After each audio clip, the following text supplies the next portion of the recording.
Hello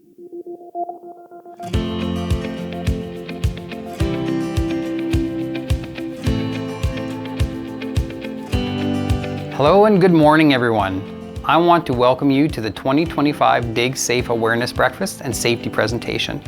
April is National Dig Safe Month, and we are excited to continue hosting breakfasts throughout Saskatchewan to promote safe excavation practices. More than 20 industry sponsors fund these breakfasts. We want to thank them for their commitment to damage prevention of underground infrastructure, the prevention of worker injury or death due to unsafe digging practices, and to the promotion of the Canadian Common Ground Alliance's best practices. I would like to thank the SCGA membership. The digging community respects the leadership of the SCGA, and together we can make change. It's been more than a year since the Saskatchewan Common Ground Alliance has assumed responsibility for Sask First Call operations from Sask Energy. It's been a smooth transition, and the SCGA is honored to operate Sask First Call as a distinct entity with a separate and diverse board of directors. Once again, thank you for coming today and have a very safe 2025 digging season.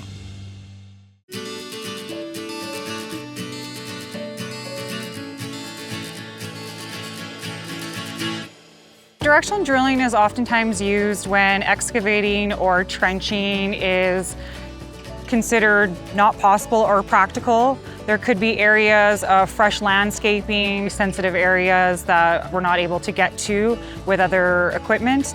By guiding a drill bit along a predetermined path, directional drilling can navigate around obstacles or access resources located beneath sensitive areas.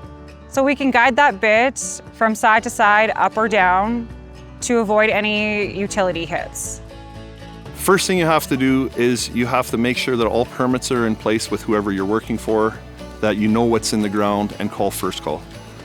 First Call is the company throughout Saskatchewan that contacts all subscribers, lets them know you're working there. Once those locates have been identified and marked, it is up to us to reconfirm and verify that those locates match our sketches and our maps on site. The problem is all companies aren't part of First Call. So you have to figure out on your own what other parties may have buried facilities in the area. And that is a challenge. Some areas of the city, there are multiple areas of infrastructures like water pipes, sewage systems. We have our gas lines, our power lines, and our telecommunications.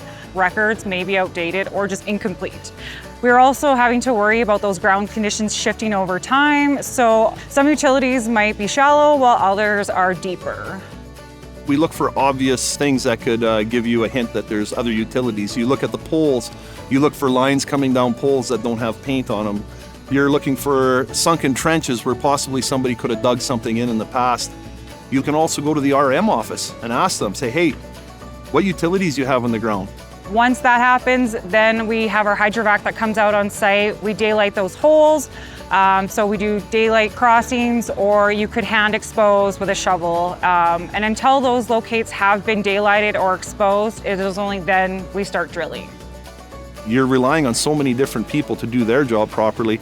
For all of our crews, we purchased line locators and we had them taught how to use them. You stop and you double check yourself with your own locator.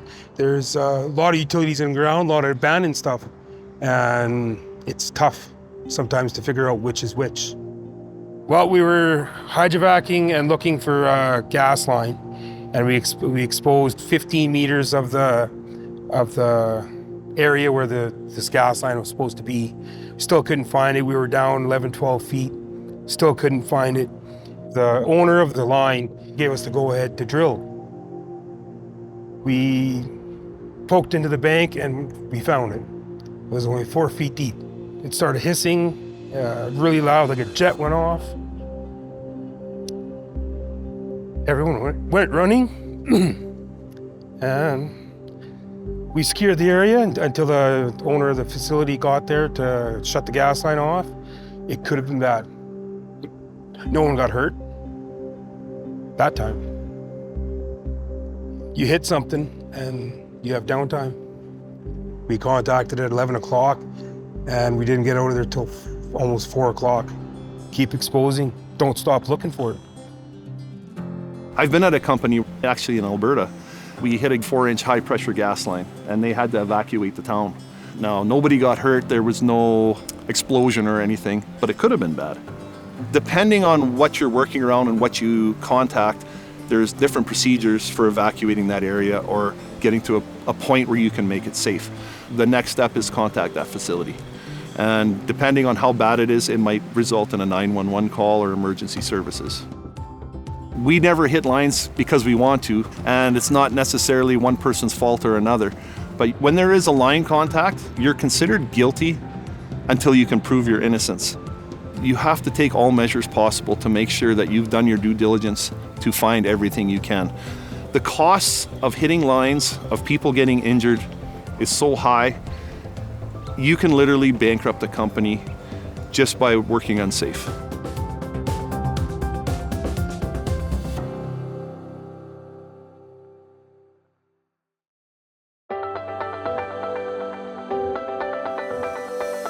At Sask First Call, we want to ensure that placing your locate is as easy as possible. Our system is always improving to help you dig safe. One of the updates in the past year includes a facelift to the Sask First Call website. SaskFirstCall.com is now even easier to navigate. Effortlessly find links to request your locate online or the phone number to call before you dig. Our homepage is full of the latest news and helpful information, including our Place a Locate Request video, which is time-stamped to help you through the process of submitting your locate online. Online locates allow you to make your request anytime, day or night, when it's convenient for you. The Resources tab is full of great info, including our frequently asked questions, a list of private contract locators, information about equipment crossings and planning tickets, as well as a link to the SCGA's website. Our list of participating companies is helpful, as not everyone is a Sask First Call subscriber. It is important that you contact any other potential utilities in your work area before you disturb the ground. And finally, if you have any questions, please don't hesitate to contact us. We are happy to help everyone dig safe.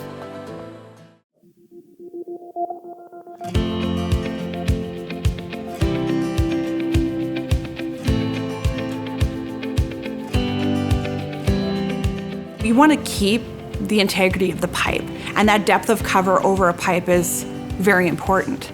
It stabilizes the pipe. If you have a sinkhole over top of our pipe, you're running into a lot of issues. So that's contact with the pipe with machinery, animals falling in there, people, all sorts of things that could happen with that would be a danger to the pipe, with that scratching, denting, cracking, exploding, right? So it's really important that we keep a certain depth of cover over top of our pipe to keep it safe.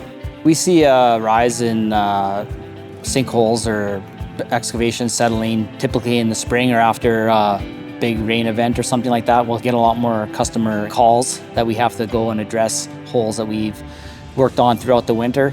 They've settled due to the thaw. We have a lot of instances where snow and whatever is mixed in with our backfill. We can't properly get compaction either. They're usually high traffic areas like in roadways, maybe in sidewalks or parks.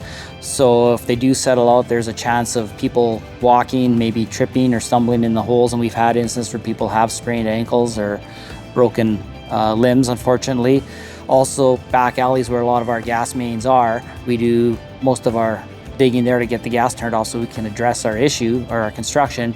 And then we have heavy traffic like garbage trucks going down those alleys. Even just a common vehicle, these soft holes or sinkholes, there's been instances where trucks have got stuck in them or caused damage to their vehicle. It needs to be addressed, so it's nice that the customer or the public would let us know that we can get out there and get it fixed. A lot of times there's contractors doing this work and they warranty the work. These sinkholes can happen really quickly where the thaw or the rain comes fast and it's a low-lying area where a lot of moisture accumulates. We had an integrity dig early March, and with the ground being frozen, they essentially opened it up, fixed the issue, closed her back up, and they didn't follow through with flagging off the area after, so that they had to do a post-dig inspection. And in May, the farmer was out in the field prepping his field for seed, and he ended up finding a sinkhole with his tractor, and he sunk about 3 or 4 feet in the ground right up to the belly of the tractor. We immediately sent out a rep. The rep was able to determine that there was approximately 1 foot in between the pipe and the tractor, So we kept the pipeline running during that time. And then about a month later, after the incident in June, they were able to shut the pipeline down, tow the tractor out, and basically recover the whole site. So the investigation actually showed that they did not have the site barricaded after the dig, and prior to the landowner going out there, the post-inspection hadn't been completed yet. And then that year, it just happened to be a really above average rainfall in that year that causes, erosion and sinkholes in that nature all by itself. A landowner should definitely be looking for things such as, does it seem to be accumulating a lot of water there? Other things is dead crop. Does it look lower than usual? It could be dry and still have that situation. So know what work is going on in your area and talk to the people doing the work. If you do see a sinkhole or signs of a sinkhole, assume that there's a facility there and get in contact with those underground facility owners. You put in an emergency first call, you say, hey, we've got a sinkhole here. I'm pretty sure it's over top of an asset. Let's make sure that we get this fixed up. No contractor, no facility owner will ever be upset with having to send out a rep to ensure that the integrity of their underground facility is in good standing. It's important that a contractor is diligent in their backfilling processes and that they are getting the compaction that's required so that we don't have the settling occur on the utility that they've worked on. Some cities, towns, they ask for crusher dust. Depending on the soil conditions, they can use the original ground that's there if it's more granular or whatever. But typically a little bit of compaction is required. And I think also that needs to be stated is if you are backfilling around a utility that you've exposed, that you speak with those Sask Energy, Sask Power, see if there's any requirements or rules to follow to work safely around their utility or their infrastructure. If you see a sinkhole or any settling, please report it.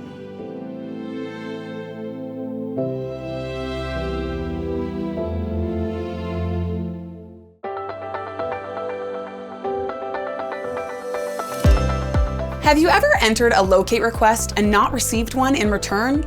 It might be because of the type of ticket you selected.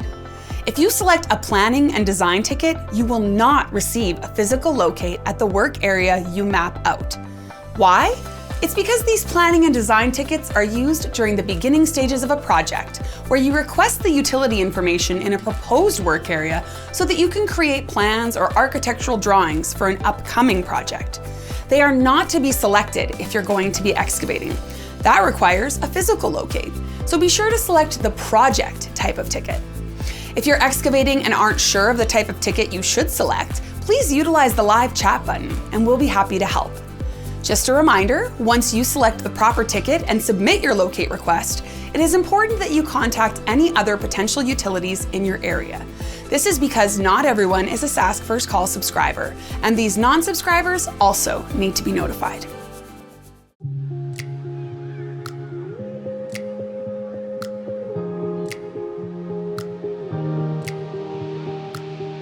There's 230 to 260 line strikes every year. That includes above ground and below ground infrastructure. And most of them are third-party utility workers or homeowners that contact them. Meters the gas that goes into the house, the riser that comes up above ground that feeds that, and even farmers hit above ground transmission facilities in their fields. Digging without locates is huge. They're not verifying their locates properly. They think the line's right under the pin flag, so they think they can dig within or inches of it. Well, that's not the case. If our line is hit, first thing to do would be to go to a safe area. Go upwind, away from where the gas is blowing. If it's not an emergency, call Sask Energy. If it is an emergency, call 911. For us, prevention is the key to not having anything happen. This is where you would have your emergency readiness plan, your general duties under the Saskatchewan Occupational Health and Safety Act 2020, under 3-8 would be applicable here, and that's the employer's duty. That's to ensure worker safety, so that's where your safe work procedures would come into play. Your emergency preparedness plan should have the location of where you are, the emergency contact information of who you would need to get in contact with. It would need to be very, very specific to that job site location. We're looking for more than just 911. 17-3 which is the requirements for locating pipelines, etc. So even if you're taking a shovel, as soon as you disturb the ground, regulation requires you to do land locates and mark those locates as well. Another regulation I would lead you to is 2-3, dangerous occurrences. If you have accidental contact to energized conduit, it needs to be reported as a dangerous occurrence to the ministry. That requires an investigation be done by the employer as well. No one means for things to go wrong, but regulations were there because things had gone wrong prior. So it is important to make sure that you are abiding by all the regulations. You have a legal obligation to ensure worker safety, and that's why the regulations are there to abide by. If you want to go to the Saskatchewan Employment Act 3-79, that is the one that will outline potential fines and penalties with our ministry. A serious injury or fatalities potentially could go from $1,500 to $1.5 million. In regards to not reporting, we would reach out if we had been informed about it, and then we'd have to look and see. It could potentially lead to a notice of contravention with our branch. We would deliver that to the employer themselves. We would require a progress report. Is like, going forward, how are you going to handle this scenario? And if we don't hear back and get that progress report back, then potentially there could be charges laid with a failure to comply.